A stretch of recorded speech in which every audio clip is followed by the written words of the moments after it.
एक बार की बात है, छोटे से गांव में एक साधु रहते थे। वो बहुत ही निष्काम और ज्ञानी थे। उनकी आदत थी कि वो हमेशा अपने आप से संयमित और संतुष्ट रहते थे। गांव के लोग उनके ज्ञान और तपस्या की प्रशंसा करते थे और उनके पास आकर उनसे सलाह लेने आते थे। एक दिन गांव के एक युवक ने साधु जी को पूछा, स्वामी जी मुझे आध्यात्मिक का मार्ग बताइए जिससे मैं अपने जीवन में सच्ची खुशी को प्राप्त कर सकूं। साधु जी ने मुस्कान देते हुए कहा, बेटा, खुशी की प्राप्ति इतनी आसान नहीं है, परंतु मैं तुम्हें एक कहानी सुनाऊंगा जिससे तुम्हें अपने मन की शांति और सच्ची खुशी का रास्ता समझ में आ जाएगा। उस दिन साधु ने एक कहानी सुनाई।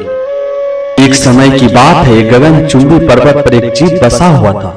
वह जीव हमेशा उच्च स्थिति में रहता था। वह हमेशा यह देखता रहता था कि कौन पक्षी उड़ान भर रहा और उसे कमजोर दिखाने के लिए उस पक्षी से ऊपर उड़ान रखता था। एक दिन उस जीव को महसूस हुआ कि उसके उड़ान अब कम होती जा रही। यह देखकर वह बहुत ही चिंतित हुआ और वह बिल्कुल शांत हो गया। वो शांति नहीं पा रहा था। अब वह सबसे पूछने लगा कि मेरा वो शांति का कारण क्या हो सकता है। तो एक साधु ने इसका जवाब दिया कि इसका कारण तुम खुद हो। तुम्हारा जो शांति खत्म हो रहा है ये तुम्हारे कारण से हो रहा है। तुम दिन रात सबको अपनी ऊंचाई और महत्व को दिखावा करने की कोशिश में लगा रहता है।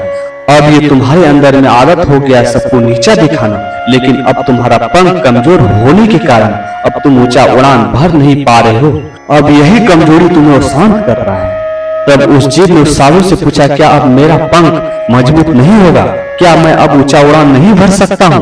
फिर साधु ने एक हंसी भरी नजर देखकर कहा, बेटा, तुम्हारे उम्र के कारण तुम्हारे पंख अब मजबूत तो नहीं हो सकता, परंतु तुम उसे चुनौती दे सकते हो।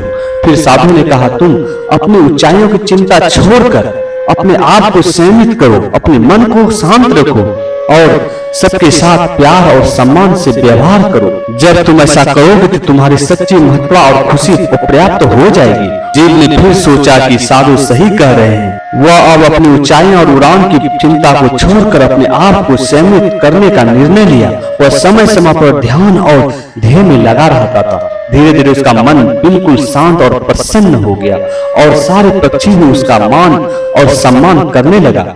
जीव ने अब ये समझ गया कि सच्ची खुशी अपने अंदर होता है और दूसरों को खुशी सम्मान देने से अपना खुशी बढ़ती है। इस कहानी से ये सबक मिलता है कि सच्ची खुशी और महत्व हमारे आंतरिक स्थिति और उच्चारण से आती है, न कि बाहरी दिखावे से।